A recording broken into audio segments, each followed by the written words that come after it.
Teman-teman cuan troopers pada bilangnya topik oil and gas ini berat buat dibahas. Tapi apa benar kayak gitu? Ya mungkin bisa kita tanyain lah sama yang ahli ya, si Bro Hasan. Wait, halo bos.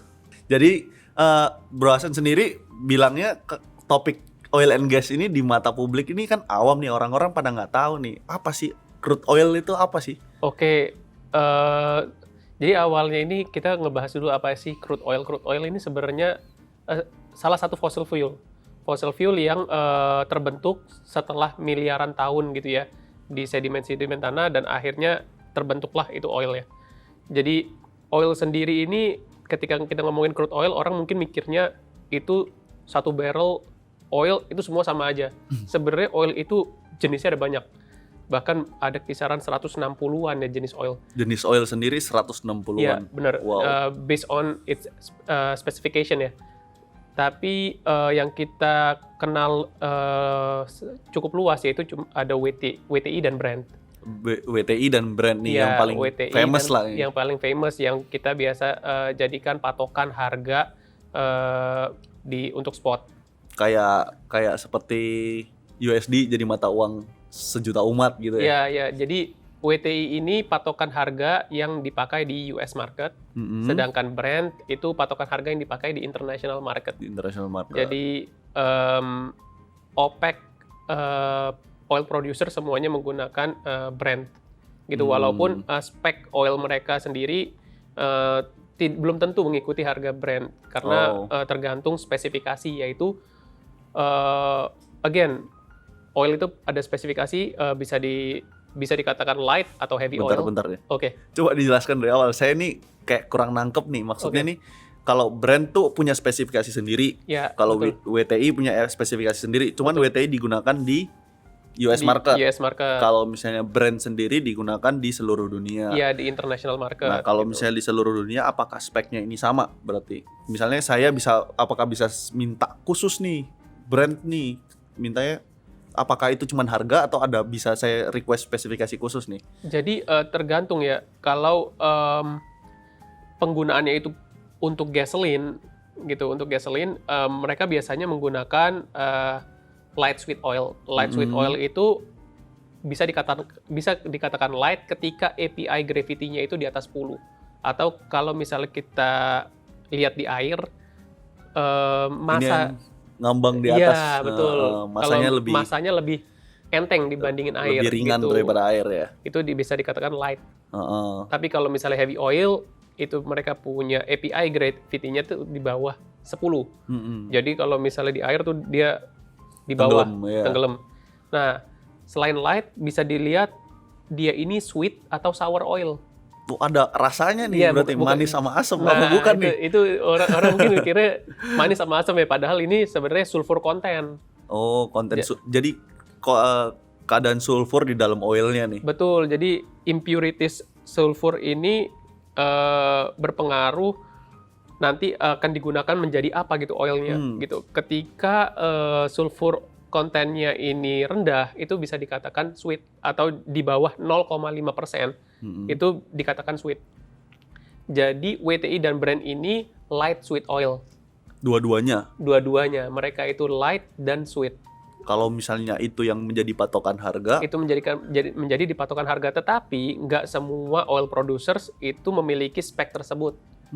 Jadi nanti ada diskon tergantung impuritiesnya ini sih. Nah, berarti kalau misalnya dibilang yang light sweet oil WTI dan Brent ini, kalau misalnya yang digunakan untuk apa sih sebenarnya ini?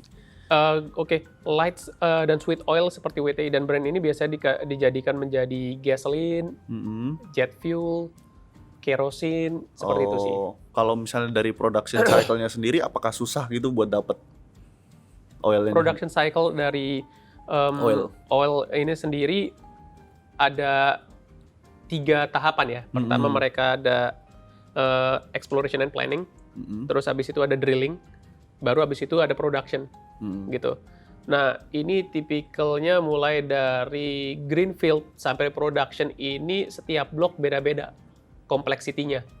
Ada yang bisa 2 tahun udah bisa dimonetize, Ada yang bahkan perlu bertahun-tahun karena kompleksitinya sangat tinggi gitu. Oh, ini Bisa. kayak siklus utuhnya semuanya. Betul, sampai mereka bisa nge-produce oil gitu ya. Jadi kalau secara rata-rata biasanya ya, ketika mereka exploration dan planning, mereka melakukan untuk administration lah, atau untuk licensing dan juga untuk planning site area, itu biasanya perlu waktu 16 sampai 18 bulan. 1,5 tahun ya. Iya betul, itu average ya, itu Rata-rata. nggak semua well seperti itu. Dan ketika drilling itu mungkin bisa kisaran 1 sampai 1,5 bulan lagi. Nanti ketika production itu bisa sampai 15 sampai 20 tahun.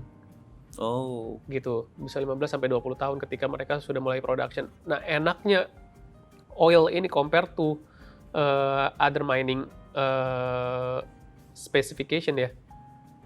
Oil ini ketika mereka udah produksi, nggak ada namanya stripping ratio tuh. Mereka udah tinggal muncrat aja. apa tuh stripping ratio? Stripping ratio itu, nggak ada stripping, jadi nggak perlu ketika grade dari tambangnya itu makin rendah, mereka perlu stripping lebih tinggi gitu. Jadi Kata strip sendiri ini artinya apaan sih? Buat teman-teman mungkin cuan troopers di rumah yang nggak tahu Oke. nih. Jadi stripping ratio ini sebenarnya kita pengen tahu berapa overburden yang dikeluarkan untuk mendapatkan Oil itu produksi sendiri. Heeh. produksi dari tambang tersebut ya. Overburden yang harus dibuang untuk mendapatkan produksi dari tambang tersebut. Tapi kalau oil ini sendiri, ketika mereka sudah produksi, itu udah tinggal keluar aja udah. Oh, Baik itu jadi oil ataupun gasnya. produksinya nggak susah berarti. Produksinya mereka tinggal maintaining aja, Oh. tinggal maintenance. Sama nggak sih sama bor-bor yang di tengah laut itu? Betul, itu kan again oil itu ada onshore ada offshore gitu ya. Onshore itu di dataran, di daratan, terus kalau yang offshore itu di laut. di laut Oh. gitu. Jadi ya sama aja sih sebenarnya. Kalau saya sering dengar nih, kalau misalnya yang OPEC itu apaan OPEC? OPEC ini sebenarnya mereka itu bisa dikatakan atau nama lainnya itu kartel ya. Kartel yang menguasai around 30% dari oil market. Jadi oil market tuh kisaran 90 juta, 80 sampai 90 juta barrel. Si OPEC ini bisa kisaran 31 sampai 33 juta barrel. Gitu. Oh, jadi bener-bener Kumpulan. porsinya tuh banyak di Iya, market. mereka itu bisa dikatakan sebelumnya ya, sebelum ada shale oil ini booming, mereka ini bisa kontrol harga. Oh, jadi Gitu. kayak semacam memonopoli lah. Oligopoli market sih ini. Ya. Oligopoli. Jadi Iya. dikit yang main ya berarti. Betul, yang main sedikit gitu. Jadi ketika shale oil ini mulai booming dan Bentar nih. Oke. Shale oil itu apaan loh? Teman-teman Oke. kan belum pada ngerti nih. Kalau misalnya kita nih bilangnya tadi WTI sama Brent oil doang nih. Iya. Shale oil itu apaan? Oke. Nah, jadi shale oil ini adalah oil yang didapatkan dari source rock, bukan dari reservoir. Oh. Gitu. Nah, kalau misalnya conventional drilling, itu mereka biasanya vertical drilling, terus habis itu ke reservoir gitu kan. Nah, kalau shale oil ini menggunakan fracking, mereka biasanya vertical drilling dulu, baru horizontal, lalu mereka akan meledakkan pipe-nya tersebut supaya ada fracking. Oh. Setelah diledakkan baru kayak dimasukin, dipecahkan gitu ya? Iya, baru dipump air dan kimia, Oh. cairan kimia, supaya fracking ini makin banyak dan akhirnya oil dari source rock itu bisa masuk ke pipe. Oh. Gitu. Emang nggak ramah lingkungan emang ya? Nah, kayak itu- gitu kan itu- udah menggunakan bahan kimia lagi terus. Betul, kontroversinya dari fracking ini yaitu tidak ramah lingkungan karena mereka menggunakan air cukup banyak untuk pumping. Dan yang kedua, mereka itu menggunakan cairan kimia, walaupun cairan kimianya itu mereka bilang sudah environmental friendly gitu. Cuma ini masih jadi big issues untuk environmentalist gitu ya. Tapi dengan semakin efisiennya produksi menggunakan fracking ini, produksi US itu bisa sampai ngelewatin Saudi. Oh, jadi bisa ngalahin yang tadi Betul. populasi orang-orang yang ngumpulin oil itu sendiri. Mungkin nggak sampai 30 juta barrel gitu, tapi sekarang sudah Mendekati lah at least. belum. Kemarin itu US sendiri nih, kalau OPEC kan itu kan kumpulan dari countries gitu kan ya. Kalau US sendiri aja mereka di bulan Maret itu bisa sampai 12 juta, 13 juta barrel per day. Sedangkan Saudi aja itu masih di kisaran 10 juta barrel per day. Oh. Gitu. Dan apalagi ketika Jadi kapasitas produksi hariannya yang beda. betul, nih. tadinya kan yang kita tahu paling besar itu oil producers itu Saudi dan Rusia. Ya kan? Tapi dengan adanya semakin efisiennya oil dari shale ini ya, untuk fracking ini semakin efisien, tadinya mereka itu lifting per barrel itu memerlukan kisaran 60 US dollar iya 60 US dollar per barrel gitu ya. Lifting cost-nya kita bisa ngomong lifting cost-nya itu, jadi untuk dapat 1 barrel mereka perlu Bayar 60 dolar gitu. ya. Tapi sekarang bisa di kisaran 30 US dollar. Oh, jadi bisa lebih murah sekarang. Betul. Oh. Mulai dari tahun 2014 ketika oil price collapse gitu ya. Waktu semua orang pasti mikir oil price itu di kisaran, semua analis deh mikirnya oil price itu outlook-nya waktu di tahun 2014 awal atau 2013 akhir itu oil price bakal di kisaran 110, 115 US dollar per barrel. Nggak tahunya ketika 2014 oil price itu collapse sampai ke 40 US dollar per barrel. Sekarang berapa? Sekarang itu udah masih di kisaran 40 US dollar per barrel. Oh, masih di kisaran gitu ya. 40. Tapi itu pernah sempat di kisaran 30 US dollar per barrel di tahun 2014. Itu benar-benar shocking market dari oil ya. Jadi ketika investor dan banks ngasih financing ke US oil players yang typically mainnya di fracking, dengan harapan outlook oil price masih di kisaran segitu ya. Nggak taunya ketika pas lagi collapsing, mereka nggak bisa produksi di bawah lifting cost-nya mereka gitu. Jadi, tapi setelah mulai dari saat itu mereka berusaha supaya produksinya mereka itu bisa lebih efisien. Bisa jauh lebih efisien. Jadi sempat mereka kaget, terus abis itu mereka banyak yang stop produksi, tapi somehow mereka bisa recovery gitu, shale oil ini ya. Dan sampai bentar. Kalau shale oil ini sendiri kan katanya baru didanain 2014, sebenarnya baru bukan didanain tahun 2014, tapi boomingnya itu di tahun 2012-2014 ya. Jadi investor banyak masuk ke sana dan akhirnya akhirnya flooded. Pemainnya flooded banyak. Kebanyakan, dan akhirnya supply nggak kekontrol sama OPEC. Naik banget nih. OPEC cut mereka punya production pun nggak ngaruh. Oh. Gitu. Akhirnya, tapi waktu tahun 2014 OPEC tuh ngerasa nggak mau kehilangan market share mereka. Mereka nggak mau kehilangan market share mereka. Jadi instead of cut production, OPEC malah kasih diskon. Perang harga sama US gitu. Benar. Jadi perang harga, makanya cari yang lebih murah aja gitu. betul. Aim-nya dari OPEC atau US ini, dari Saudi ini untuk perang harga itu mereka pengen ngancurin market yang US. lifting cost-nya ini tinggi. Yang di US otomatis Betul. pertama Kalau kalinya. Saudi itu kan lifting cost sangat rendah. Gitu, bisa di karena- bawah 5 US dollar per barrel gitu. Itu sangat rendah. Jadi mereka bisa sikat di harga rendah supaya ini nggak bisa pemain lain bisa kalah lah. Betul. Gitu. Jadi kayak kompetisi bisnis lah seperti itu. Gitu. Nah, kalau misalnya di Indonesia sendiri tuh emitennya apa aja sih? Nah, kalau di Indonesia sendiri tuh yang oke ya untuk upstream player ada Medco. Medco ini sekarang produksinya udah bisa di kisaran 110 MBOEPD tahun kemarin. Walaupun tahun ini mereka cut ya, mereka punya production level di kisaran 100 sampai 105 MBOEPD karena harga oil yang seperti ini kan. Jadi mereka lebih mementingkan efisiensi dibandingkan mereka growing, mereka punya production gitu. Medco ini jadi secara EBITDA mereka itu Mungkin bahasa awam nih, teman-teman cuan trooper pada nggak ngerti nih EBITDA tuh apaan gitu. EBITDA ini earning before tax, terus setelah EBIT ada namanya depresiasi dan amortisasi. Ini ditambahkan kembali. Karena ini non cash item. Non cash item ini dimasukkan kembali ke EBIT. Jadi bisa kita katakan itu namanya EBITDA. Nah, EBITDA-nya tahun ini untuk Medco memang akan terpukul karena oil market yang kita nggak expect bakal kena hit karena COVID ya. Karena sebelumnya kita jadi nggak... gara-gara masa pandemi ini. Demand dari oil itu di tahun 2019 bisa di kisaran 99 juta barrel per day di tahun 2019. Tapi sekarang di level bulan Juni itu udah bisa di kisaran 80 juta barrel per day. Jadi assumption kita, let's say virus ini ke-contain, terus habis itu di tahun 2021 awal udah ada vaksin, jadi tahun 2021 udah mulai recovery.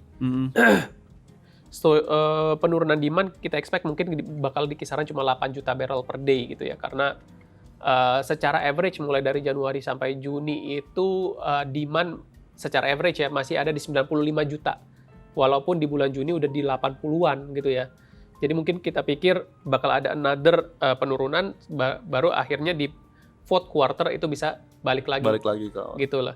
Walaupun belum ke pre-COVID level ya. That's why kita expect bakal di kisaran 90 sampai 91 juta barrel per day demand-nya di tahun 2020. Sebenarnya demand ini ngacu ke apa sih? Maksudnya kan ini demand nih banyak yang namanya klien ya kan, pasti ada permintaan untuk penggunaan oil and gas ini sendiri. Nah, kalau misalnya oil and gas ini produk-produk yang kita kenal nih di masyarakat tuh apa selain bensin itu dari oil? Betul. Terus kalau misalnya shale oil digunakan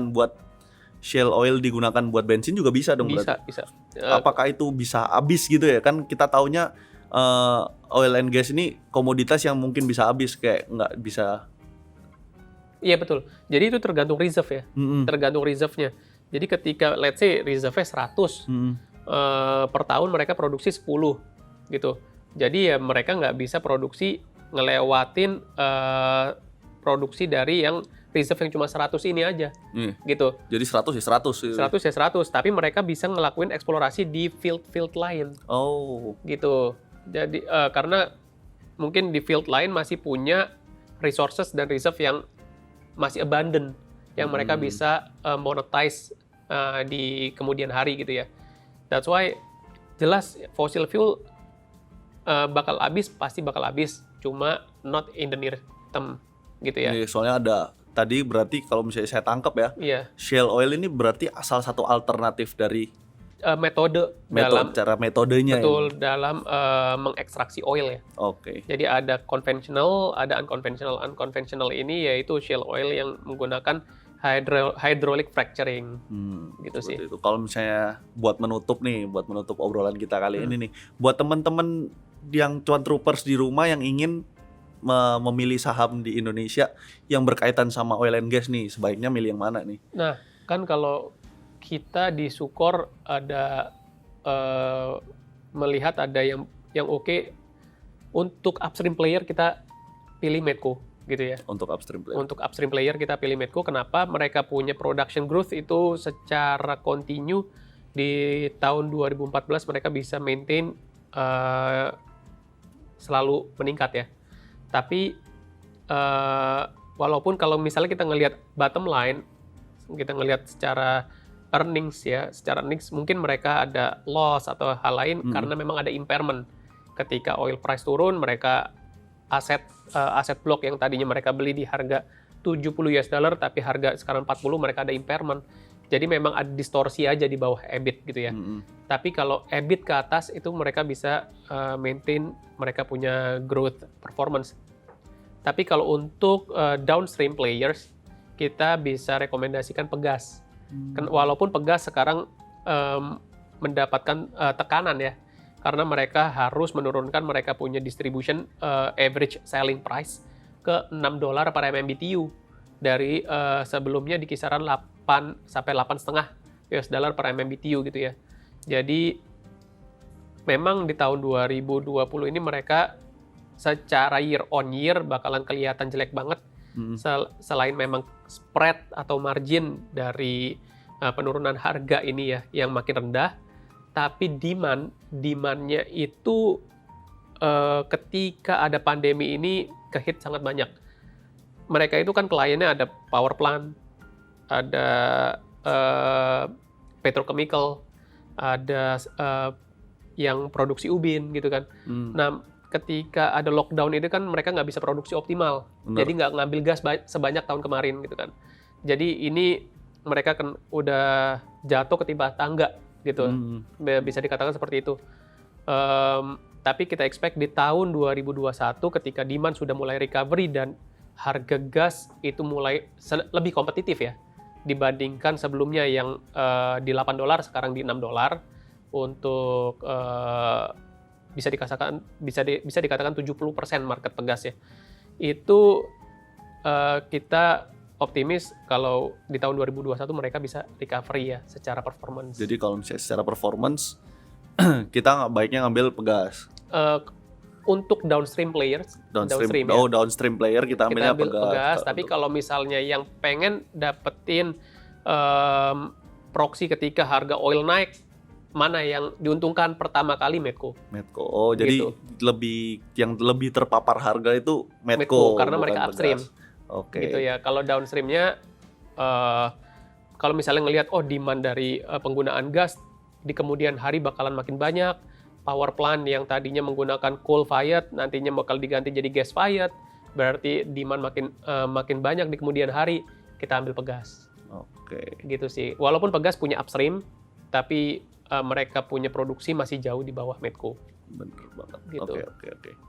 Jadi mungkin ya topiknya berat, deep banget deh ini. Jadi kita kayak bedah bisnis modelnya pegas sama Medco nih. Iya. Bener nggak sih? Betul. Cuma commodities bisnis ini memang kalau kita mau mengekspektasikan harga komoditis tuh kayak cuma Tuhan yang tahu sih. Oh.